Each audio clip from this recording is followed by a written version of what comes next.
Olá pessoal! Esta videoaula dará início aos nossos estudos sobre os francos. Nela apresentamos a vocês de forma geral como se deu a invasão dos povos bárbaros na Europa, a queda do Império Romano do Ocidente, as dinastias Merovingia e Carolíngia, focalizando em questões de poder, que vão desde Clovis até Carlos Magno. Por volta de 350 a.C., hordas bárbaras de tribos germânicas e indo-europeias penetraram a Europa Ocidental em busca de novas terras e riquezas. Levadas por mudanças climáticas e a invasão de suas terras pelos hunos, tais invasões acabaram provocando um colapso do Império Romano do Ocidente, que já estava bastante instável por problemas políticos, econômicos e socio-militar. De todos os povos bárbaros germânicos, os francos merecem especial atenção, pois conseguiram estruturar um poderoso estado de grande significação na Alta Idade Média.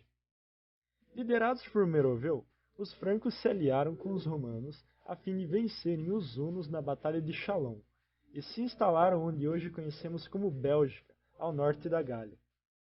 Seu filho Childerico anexou outras tribos e se aproveitou do constante recuo dos romanos para ampliar os domínios francos. Em termos efetivos, o primeiro rei merovingio foi Clovis, que governou durante 29 anos. Clovis converteu-se ao cristianismo e conseguiu promover a unificação dos francos, expandindo seus domínios territoriais com o aval cristão, e criou a dinastia Merovingia. Entretanto, após sua morte, surgiram novas lutas internas que aceleraram o desmoronamento do poder dos reis merovingios. Clovis foi sucedido pelo que podemos chamar de vários reis francos. Esses reis eram conhecidos como prefeitos. Cada cidade tinha um prefeito que se auto-intitulava rei, o que deu início a uma fase da Europa conhecida como feudalismo.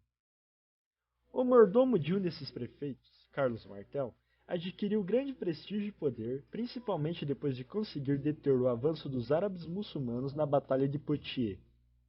Foi na Batalha de Poitiers que Carlos Martel ficou conhecido como o salvador da cristandade ocidental.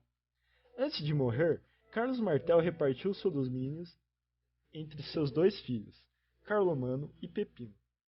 Em 747, Carlomano entrou para a vida monástica, deixando para Pepino todos os poderes políticos herdados pelo pai. Em 751, Pepino destronou o último e enfraquecido rei merovingio, Childerico III, e fundou a dinastia carolíngia. Pepino o Breve foi chamado pelo Papa Zacarias para expulsar alguns lombardos que invadiram territórios na Itália. Após isso, foi eleito rei de todos os francos e abençoado solenemente pelo Papa. Pepino então doou alguns territórios para a Igreja. Antes de morrer, em 768, Pepino dividiu o reino entre seus dois filhos, Carlos Magno e Carlomano. Porém, 3 anos após receber sua parte no reino, Carlomano morreu e Carlos Magno tornou-se soberano absoluto do reino franco. Através de diversas guerras, Carlos Magno ampliou os domínios dos francos, apoderando-se de regiões como a Saxônia, Baviera, Lombardia e quase toda a Itália. Suas conquistas trouxeram-lhe prestígio e poder. A Igreja Católica aliou-se a Carlos Magno, pois desejava a proteção de um soberano poderoso e cristão que possibilitasse a expansão do cristianismo. Assim, no dia 25 de dezembro de 800, Carlos Magno recebeu do Papa Leão III o título de Imperador do Sacro Império Romano Germânico. Deste modo, Carlos Magno foi coroado como legítimo sucessor dos grandes imperadores romanos. Após ser coroado imperador do Sacro Império Romano Germânico, passou a ter tanta autoridade quanto o Papa. Desta forma, conseguiu consolidar o Império Franco, do qual fazia parte a França, além de grande faixa da Catalunha, Navarra e Aragão, os Países Baixos, a Alemanha e a Itália Central e Setentrional. Apesar de ter somente o conhecimento da leitura e não da escrita, incentivou as artes e as ciências, investiu na reforma da grafia das letras, fundou escolas e incentivou o ensino. Carlos Magno morreu no ano de 814 na cidade de Aachen, na Alemanha, deixando seu grandioso império para seu filho Luís.